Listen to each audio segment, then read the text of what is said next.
சிவபெருமான் பல அவதாரங்கள் எடுத்திருக்காருன்னு நம்ம கேள்விப்பட்டிருப்போம். அதுல மிகப்பெரிய மனித அவதாரம் எடுத்து ஒரு அரக்கணவதம் செஞ்சிருக்காரு. இந்த அவதாரம் பற்றி நிறைய புத்தகத்துல சொல்லலைனாலும் செவிவழி கதைகளாகவும் கிராமத்து கதைகளாகவும் இன்னும் பல ஊர் மக்களுக்கு குலதெய்வமாகவும் இந்த பெரியாண்டவர் திகழ்ந்து வராரு. எதனால சிவபெருமான் மனித அவதாரம் எடுத்தாரு, அவரை ஏன் பெரியாண்டவர்னு அழைக்கிறாங்க? ராமர் லங்கைக்கு போறப்போ நம்ம ஊர்ல பல இடங்களுக்கு வந்திருக்காரு.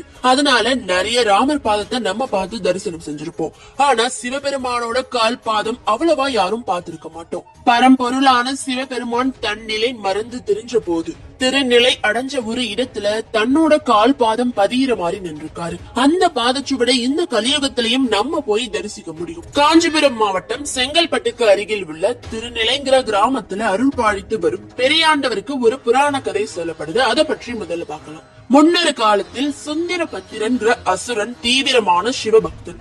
சாகா வரம் வேண்டி சிவபெருமான நோக்கி கடுமையான தவம் மேற்கொண்டிருக்கான். அவனோட தவத்தில் மகிழ்ந்த சிவபெருமான் நேரில் தோன்றி உனக்கு என்ன வரம் வேண்டும்னு கேட்டிருக்காரு.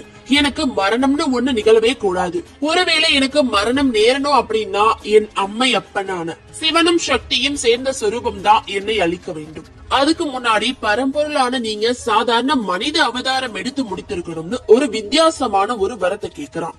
சிவபெருமானும் அப்படியே ஆகட்டும்னு அவன் கேட்ட வரத்தை கொடுத்துட்டாரு. அதன் பிறகு தன்னை வெல்ல யாரும் இல்லைன்னு தலைகணத்தோட சிவன் கிட்ட வாங்கின வரத்தை தப்பா பயன்படுத்த ஆரம்பிக்கிறான். இந்திரதேவன் முன்னிட்ட பல தேவர்களுக்கு தொந்தரவு செஞ்சு வரான். பிறகு அவங்களை எல்லாம் சண்டை போட்டு தோக்கடிச்சு இந்த அசுரன் விண்ணுலகையும் மண்ணுலகையும் ஆட்சி செஞ்சு வந்திருக்கான். அசுரனோட அட்டூழியம் தாங்க முடியாத தேவர்களும் முனிவர்களும் சிவபெருமான் கிட்ட வந்து முறையிடுறாங்க. நீங்க கொடுத்த வரத்தை உங்க பேரை சொல்லியே தப்பான காரியத்துக்கு பயன்படுத்தி எங்களையும் கொடுமைப்படுத்தி வரான். எங்களை நீங்க தான் காப்பாத்தணும்னு சொல்லி முறையிடுறாங்க. உடனே சிவபெருமான் அவசரமா பார்வதி தேவியை நேர்ல சந்திச்சு ஒரு தீர்வை கேட்கலாம்னு தேவி இருக்கிற இடத்துக்கு போய் சுந்தர பத்திரனால ஏற்படுற கொடுமைகளை எடுத்து சொல்லி என்ன பண்ணலாம்னு கேட்டிருக்காரு. அந்த நேரம் பார்த்து பார்வதி தேவி ஆழ்ந்த தியானத்துல இருந்திருக்காங்க. சிவபெருமான் பாட்டுக்கு பேசிட்டு இருக்காரு. பார்வதி தேவி ஒரு வார்த்தை கூட பதில் அளிக்கல. தன்னோட வார்த்தைக்கு மதிப்பளிக்காத பார்வதி தேவி மேல ரொம்ப கோபத்தோட என்னோட சொல் கேட்டும் பதில் சொல்லாத நீ என்னை விட்டு பிரிந்து சாதாரண மானிட பெண்ணாக பிறந்து பல இன்னல்களை சந்திப்பாயின்னு ஒரு சாபத்தை கொடுத்திருக்காரு. இந்த வார்த்தையை கேட்டதுமே திடுக்கிட்டு தியானத்தில இருந்து எழுந்திருச்ச பார்வதி தேவி, சுவாமி என்னுள் பாதியா இருக்கும் உங்களை விட்டு என்னால் எப்படி பிரிந்திருக்க முடியும்னு கேட்டுட்டு கெஞ்சுறாங்க. கோபம் தனியாத சிவபெருமான் நான் சாபம் கொடுத்ததுதான். பல இன்னல்களை அனுபவித்து என்னை மனம் முடிப்பாயின்னு சொல்றாரு. ஒரு கணம் கூட பெரியாத எனக்கு இவ்வளவு பெரிய சாபத்தை கொடுத்துட்டீங்க. நீங்களும் ஒரு நாளிகை சாதாரண மனிதனாக பிறந்து சித்தம் கலங்கி பூமியில் அழைந்து திருவீர்கள்னு பதிலுக்கு ஒரு சாபத்தை சிவனுக்கு கொடுக்கறாங்க பார்வதி தேவி.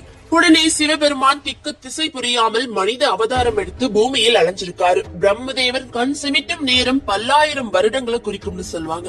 புராண கதைப்படி சிவபெருமான் ஒரு நாளிகை தான் பித்தனா அழைவீங்கன்னு சொல்லியிருக்காங்க.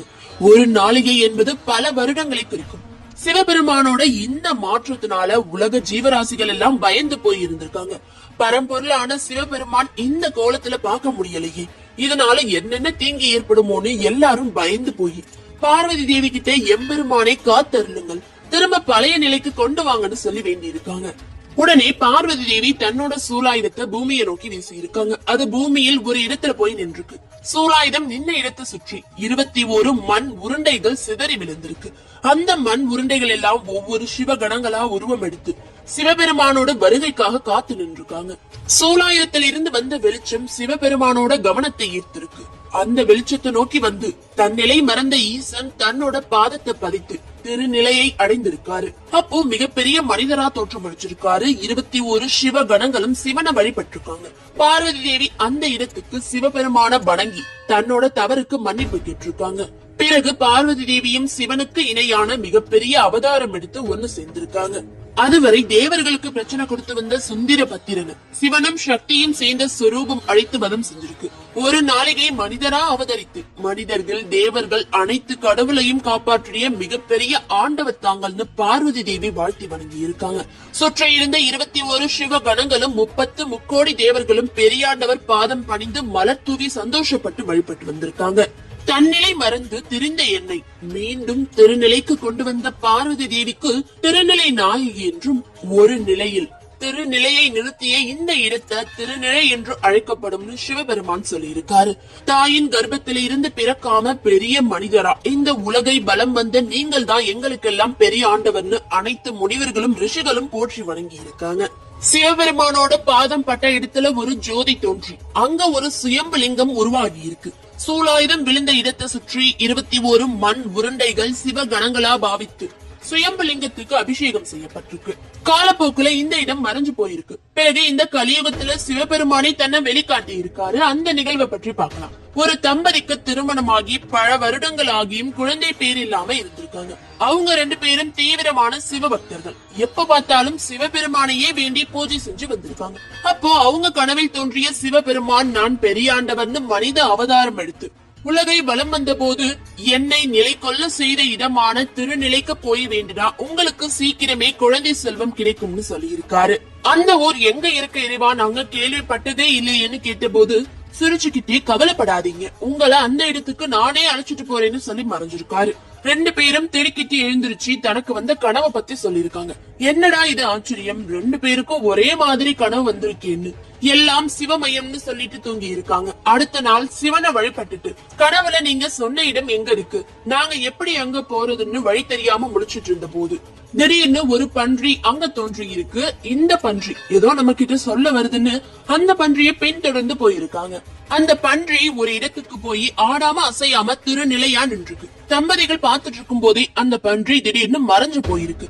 அப்பதான் தெரிஞ்சிருக்கு சிவபெருமானை பன்றி ரூபத்தில் வந்து தன்னோட இருப்பிடத்தை நமக்கு காமிச்சிருக்காருன்னு. உடனே அந்த இடத்துல ஜோதி ரூபத்துல சிவபெருமான் ஆசி வழங்கி இருக்காரு. சிவபெருமான் சொன்ன மாதிரியே 1 வருஷம் கழிச்சு அவங்களுக்கு அழகான ஆண் குழந்தை பிறந்திருக்கு. உண்மையான பிரார்த்தனை செஞ்சு வேண்ட பக்தர்களுக்கு சிவபெருமான் பெரியாண்டவர் ரூபத்துல இந்த கலியுகத்திலையும் காட்சி கொடுத்து அவங்க பிரச்சனைகளை உடனுக்குடன் சரி செஞ்சு வராரு. திருமணம் ஆகாதவங்களுக்கு சீக்கிரமே திருமணம் நடக்கவும், குழந்தை வரம் இல்லாத தம்பதிகளுக்கு சீக்கிரமே குழந்தை வரத்தையும் கொடுத்து வராரு பெரியாண்டவர். இப்பவும் இந்த கோவிலுக்கு பக்கத்துல இருக்க குளத்துல நீராடி இறைவனை வழிபட்டா நம்ம கேக்குற வரத்தை இறைவன் கொடுப்பார்னு நம்பப்படுது. சிவபெருமானுக்கே சித்தம் கழங்கிய போது இந்த இடத்துக்கு வந்து திருநிலை நாயகி அம்மன் அருளால் நல்ல நிலைக்கு சிவபெருமானை மாறியதால மனநலம் பாதிக்கப்பட்டவர்கள் இந்த கோவிலுக்கு வந்து வழிபட்டு வந்தா சீக்கிரமே சரியாகி வரதா நிறைய பேரு சொல்றாங்க. மருத்துவர்களாலேயே தீர்க்க முடியாத வியாதிகள் எல்லாம் இந்த பெரியாண்டவர் அருளால சரியாகி இருக்குன்னு சொல்றாங்க. இந்த கோவில்ல ருத்ராட்ச மரமும் வில்வ மரமும் ஸ்தல விருட்சங்களா இருக்கு. ருத்ராட்ச மரத்துக்கு கீழே மனித ரூபத்துல சிவபெருமான் கங்கைய தலையில் சூடியபடி காட்சி கொடுத்திருக்காரு. இந்த சிலைக்கு பன்னீரால மட்டும்தான் அபிஷேகம் செய்யறாங்க. இந்த கோவில்ல மேலும் ஒரு சிறப்பு என்னன்னா பூசாரி அர்ச்சகர்கள் மூலமா நம்ம பிரார்த்தனைகள் நிவர்த்தி செய்ய வேண்டியது இல்ல. தங்களோட விருப்பப்படி மக்களை நேரடியா பிரார்த்தனை செஞ்சு வழிபடலாம். சுயம்புலிங்கத்துக்கு அபிஷேகம் ஆரத்தி எல்லாம் மக்கள் தானாவே செஞ்சு வழிபடுறாங்க. மனித ரூபம் கொண்ட சிலைக்கும் நேரடியா பன்னீர் வாங்கிட்டு வந்து அவங்களே அபிஷேகம் செய்யறாங்க. பெரியாண்டவருக்கு செஞ்ச அபிஷேக பன்னீரை வீட்டுக்கு எடுத்துட்டு போய் தெளிச்சா எதிர்மறை எண்ணங்கள், பேட் வைப்ரேஷன் எல்லாம் நீங்கி பாசிட்டிவ் வைப்ரேஷன் கிடைக்கிறதாகவும் சொல்றாங்க. எல்லாமே வெற்றியை கொடுத்து நல்ல நிலைமைக்கு கொண்டுட்டு வராரு இந்த பெரியாண்டவர்னு அதிக மக்களால் நம்பப்படுது. திருநிலையை தவிர்த்து மற்ற ஊர்களிலும் சிவபெருமான பெரியாண்டவர் என்றும் அம்பிகையை பெரியாண்டிச்சி பெரியாயி என்றும் அழைத்து மிகப்பெரிய உருவம் கொண்ட மண்ணாலான சிலைகளால வழிபட்டு வராங்க. மேலும் சில ஊர்கள்ல பெரியாண்டவருக்கும் பெரியாண்டிச்சி அம்மனுக்கும் ஆடு கோழி பன்றின்னு உயிர்களும் பலி கொடுத்து பொங்கல் வைத்து வழிபட்டு வராங்க. சிலர் மகாபாரத துரியோதனனையும் கடவுளுக்கு இணையாக இந்த பெரியாண்டவர் வழிபாடு நடக்கும் போது வழிபட்டு வராங்க. சில ஊர்ல பெரியாண்டவர் உருவத்தை சுற்றி 21 மண் உருண்டைகளை சிவகணங்களா புடிச்சு வச்சு வழிபட்டதும், இன்னும் சிலர் 108 மண் உருண்டைகளை பிள்ளையார் மாதிரி புடிச்சு வச்சு சிவகணங்களுக்கு படையல் போட்டு வழிபாடு செஞ்சு வராங்க. பெரியாண்டவரை குலதெய்வமா வழிபடுற நண்பர்கள் உங்க பூஜை வழிபாட்டை பற்றி விவரமா கமெண்ட் பாக்ஸ்ல சொல்லுங்க. நிறைய பேருக்கு இப்படி ஒரு தெய்வம் இருக்குதும் இந்த மாதிரி பூஜைகள் நடைபெறுங்கிற விஷயமும் தெரியாம இருக்கு. உலக உயிர்களை காப்பதற்காக இறைவன் பூமியில் தோன்றுவதே அவதாரம்னு சொல்லப்படுது. சிவனோட முதல் அவதாரம் பிப்லாட் அவதாரம். பிப்லாட் அப்படின்னா அரச மரத்தடியில் பிறந்த குழந்தைன்னு அர்த்தம். சனி பகவானோட ஆதிக்கம் அதிகமா இருந்ததால அப்பாவுக்கும் குழந்தைக்கும் ஆகாதுன்னு தெரிஞ்சுக்கிட்டு குழந்தை பிறக்கிறதுக்கு முன்னாடியே வீட்டை விட்டு வெளியேறி தவம் இருந்துட்டு வந்திருக்காரு ததீஷி முனிவர். அப்போ இந்திரன் அங்க வந்து முனிவரோட முதுகெலும்ப வாங்கி வஜ்ராயுதம் உருவாக்கி விருத்ராசுரன்கிற அரக்கனை வதம் செய்யறாரு.